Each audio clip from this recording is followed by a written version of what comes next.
And thanks for joining us as we dive into all things people, power, and politics on Detroit's only nightly political talk show. Thanks to so many of you who've made this a part of your night every night. This is The Pulse. I'm Roop Raj. The story everybody is talking about, one that we wish we didn't have to, that horrific case of violence in Minnesota, figuring out how to stop it. That'll be the bulk of the show tonight, but we really want to get you up to speed on some of the other big stories that you might have missed as you were enjoying Father's Day weekend. You know, the U.S. Army celebrated 250 years with this parade in Washington. The parade landed on the president's 79th birthday. The White House press team expected 200,000 people that would show up, but attendance appeared to be short of that. Official numbers have not yet been released. Close to 2,000 No King protests were held across the nation, with millions of people attending, all of those across the nation. Protests happening here in Metro Detroit and across the country. The message, regardless of where you are, pretty much the same. Demonstrators accusing the president of wanting to be a king or a dictator. Organizers say there were hundreds of events just like this. But all of that was overshadowed by the horrific case in Minnesota. One state lawmaker assassinated, her husband murdered, and another lawmaker and his wife were shot. That couple injured but expected to survive. And tonight, we're learning disturbing new details about the gunman's plan and who else he targeted. We said this when President Trump was shot at last summer. Red, blue, Republican, Democrat, it's a story that should horrify every single one of us, no matter where you fall in the political spectrum. And this needs to serve as a wake-up call for all of us to turn down that temperature with our political rhetoric and our hate. The former state House Speaker, Melissa Hortman, and her husband shot and killed. Another state lawmaker, John Hoffman, and his wife shot and injured. Again, they are expected to survive.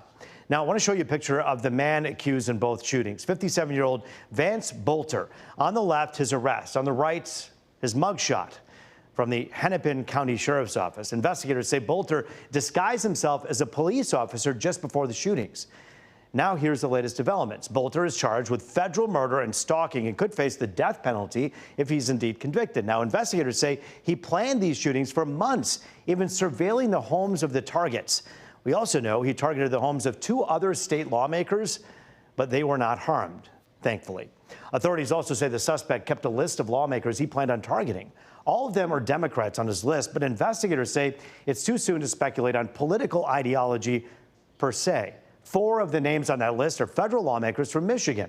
Congresswoman Haley Stevens, Hillary Scholten, and Debbie Dingell confirm to Fox 2 and to me they're on the list. Secretary of State Jocelyn Benson confirming she was on the list. Now, we are only naming the lawmakers who have publicly confirmed that they're on the list. There are others. Prosecutors saying Bolter's meticulous planning is, simply put, horrifying. Concealed himself as a police officer, outfitting his black SUV with police lights and a police license plate, wearing a black tactical vest and body armor, carrying a police flashlight and a handgun. And of course, he wore that hyper-realistic silicone mask as seen on the surveillance videos. The video of his arrival and shooting of Senator Hoffman is truly chilling. Again, it's no exaggeration to say this is the stuff of nightmares. The violence being condemned by people on both sides of the aisle, including, of course, President Trump, who says violence like this will not be tolerated. And that's the message from leaders everywhere, including the Oakland County Sheriff. And Mike Bouchard is in Studio C to talk about this, and we always appreciate you making the time for us here on The Pulse. Mike, good to see you. Thank you, Sheriff, for your time here. Happy to be with you always. I just want to kind of hone in on this because there's a couple levels of this. One, you have this guy who apparently showed up in what appeared to be a cop car, a police squad car, turned his lights on, walked on in. We have that aspect. And we also have this political violence and the temperature issues. Let's begin with that which we know to be true so far. This guy apparently showed up, lights blaring. That is a indicator. Right away, the person at the front door says, this must be something legit. They open the door, and that's when the violence ensues. That's scary. Well, it's scary on lots of levels. But my guess is the lights were not actual police lights, but most people don't know what's real and not real. So the kind of cautionary tale is don't open your door for anyone that you don't know who's on the other side of it and what they're there for. And if you have a question, verify it. Excuse me, whether it's a police officer knocking on your door saying, you know, it's police, you can call your police department and say, do you have somebody on my door? Call 911. Call 911 so you get a quick call in and they can tell you, yeah, we have somebody on your block or we don't, and we'll send somebody. And the other thing is, you think back and remember, in Rochester Hills, we had the people posing as utility workers, and ended up gaining, after 2 attempts, into the home and murdered a person. So whether it's utility workers or somebody knocking on the door, especially in the middle of the night. Now, if you see a fully marked car with the name of the community and all of that, and they're in full uniform, that's not what happened here. No. So if you have a question, you have a concern, call whoever it is. Again, whether you think it's the police department or a utility, and verify who they are and what they're doing there before you open the door, number one. Number two, don't stand in front of your door, because we've seen situations like this one, and we had a situation in Oakland County a couple years ago where somebody shot through the door when they weren't given admittance. So don't stand in front of your door if you're querying who's there, what do you want. Go off to the side in the foyer, next or to the use wall, an right. electronic doorbell and talk through that. You know, those are just a couple things you can do. Good advice. In the 3 minutes we have remaining on this interview, I really want to focus a little bit on the political violence aspect of this. You are, a nonpartisan sheriff in the sense that you serve everybody. You work with Democratic lawmakers. I talked to a couple of them today who had high marks for you about how you just reach out to people and say, I want to help protect you. Right. That's what it means to be an American. God, I wish everyone thought that way, because here you have Governor Josh Shapiro, with the attack on his home, Governor Whitmer with the accused kidnappers, President Trump with a bullet towards his ear, and Steve Scalise and other lawmakers shot at a baseball field years ago. And attempts on members of the United States Supreme Court. And the Supreme Court. When you look at this, I know it's not as cut and dry thing. What can be blamed for this, and what can be done to help this problem? Well, first, the public availability and accessibility to addresses of everybody, all the elected officials, is a problem in today's world. So they need to figure out a way to have that somewhat less broadcast everywhere, because we're seeing more and more threatening behavior showing up at people's homes. Number two, I think we all need to dial down the rhetoric. We see some of the rhetoric where people say inflammatory things, and they think, well, I didn't really cross the line. But there are people listening at home, sometimes in their basement, already fermented, looking for a reason to go out and do something, and you just lit their fuse, regardless of what their ideology is. We all need to say, hey, we can disagree and be still agreeable. We can have discussions without resorting to violence, and that has to be a very hard line that nobody crosses. I find that interesting because, here in journalism, when you find information out, you check it with one source, you check it with another source, and then you try to check it for the third, and you triple check things before you report it. Social media, that responsibility isn't there. People are sharing ideas and ideology that's, quite frankly, is false. 100%. I can't tell you how many times we've been tagged in posts saying, how dare you, I'm so disappointed. And it's not even our agency, and it's factually incorrect. And when we finally go through everything and prove it's incorrect, the people that posted it and then shared it in all sorts of places typically don't apologize. They just move on to the next lighting a fuse without caring about the consequences. I had someone who actually commented, and we'll have the comment in a minute, just about 30 seconds left. The people on the extreme left and the extreme right get most of the airtime, when the majority of the squishy middle are just sitting here going, are you kidding me? Is that your experience when you're patrolling and you're out and about in the community? Yeah, I mean, in some ways they kind of gone so far they've met down here. We've seen, a variety of very weird circumstances. And again, people are quick to violence. So it's not just in the political realm, it's in every kind of situation, like the shooting we interrupted at the Pontiac graduation. There's no reason to escalate what used to be. It wasn't a good solution, but it used to be a schoolyard fight. Sure. But now a schoolyard fight doesn't end with fisticuffs, which wasn't a good resolution of any disagreement. We need to be better as a society to resolve that. But now they just jump into the weaponry. And that has to stop. And it does. And I know that you all, and we should remember this, the thousands of officers that are across this area are watching every single move. So we thank you so much, Sheriff Mike Bouchard, for your time today. Thank you. We're keeping this conversation going after the break. A Democrat and Republican coming together to talk about turning down the temperature. Next on The Pulse.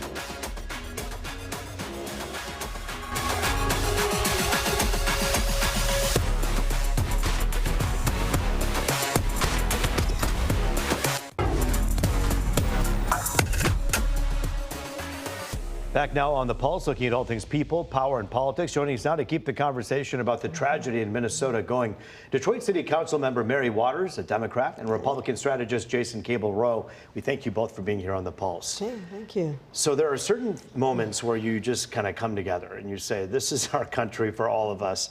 I know 9/11 was a moment. I know for me, Hurricane Katrina living in the South was a moment where we all care about one another regardless of what political stripes we wear. You hope and pray that these folks who lost their lives don't die in vain, and that this is one of those moments where we can say, let's put our differences aside. Councilwoman Waters, as a Democrat, when you see what's going on right now and as a public servant, what goes through your mind and your heart?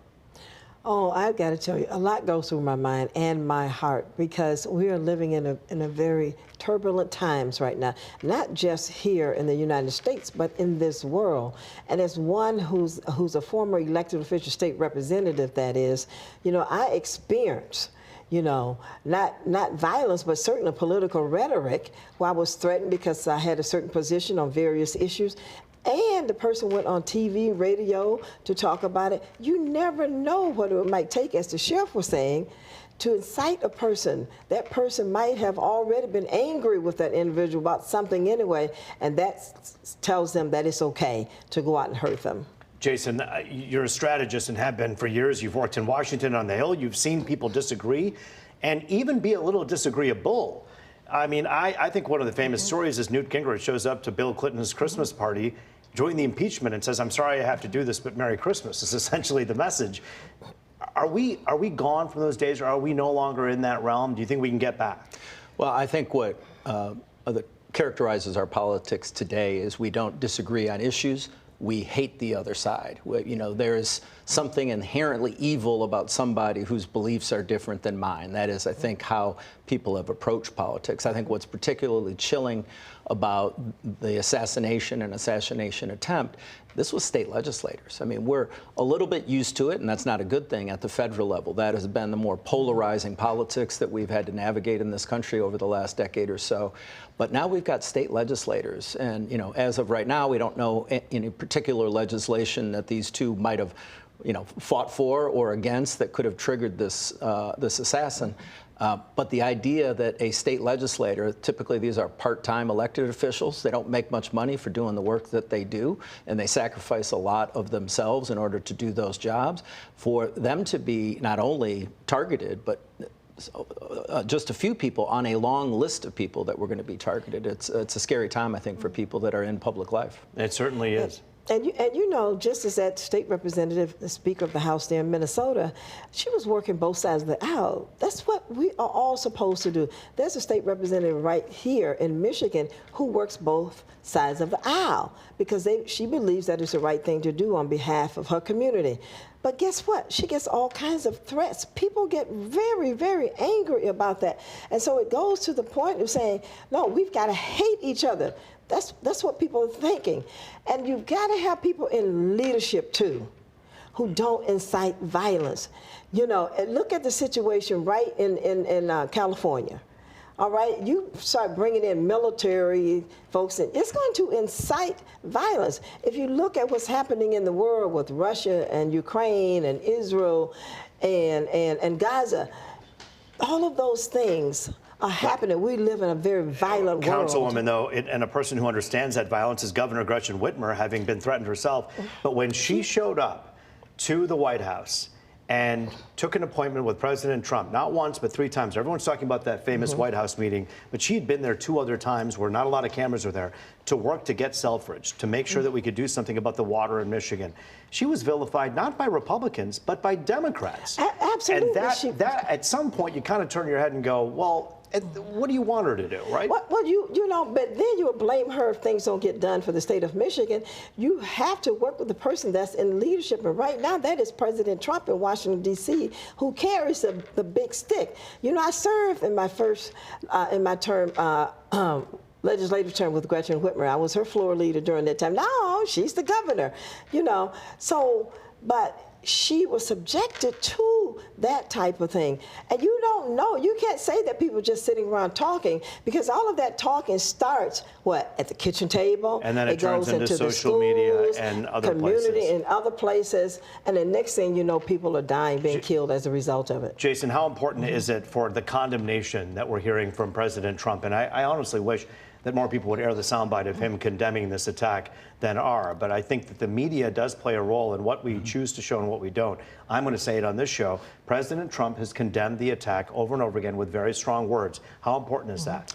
It is very important, and as Mary mentioned, the leaders in these bodies need to lead. They need to hold their own members of their party accountable. We don't see that happening, Democrat or Republican. You see members of their caucuses behaving badly, acting out of bounds, and they're not being punished by their leaders. I do think part of the problem that we have with corporate media nowadays is the outrage that draws eyeballs and clicks, and you know, we have a monetized outrage system in our media, and so those things that would lower the temperature, like the condemnations of violence, regardless if it comes from Trump or Speaker or Hakeem Jeffries or any of our political leaders, those things don't get the oxygen that they deserve. But the vitriolic and the provocative things always seem to make it to our TV and airwaves. And I will say this strongly right here on the air. That's where I like local media, because we live in your community. We are not parachuting into your town to incite something and leave. We believe in this community, and we want people to be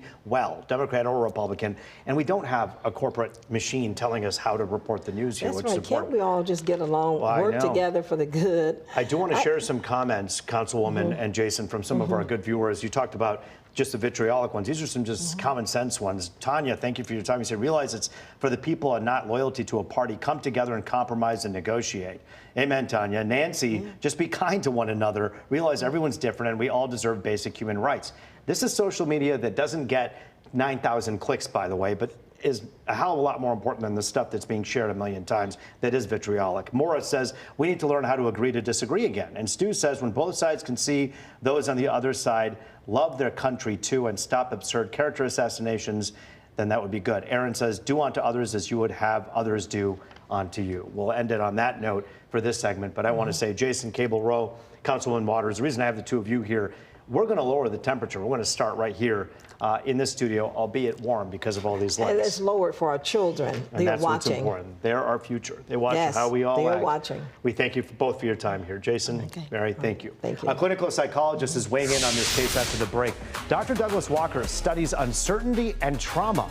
He's talking about why people end up doing what you saw done in Minnesota and how we can help each other. That's next on The Pulse.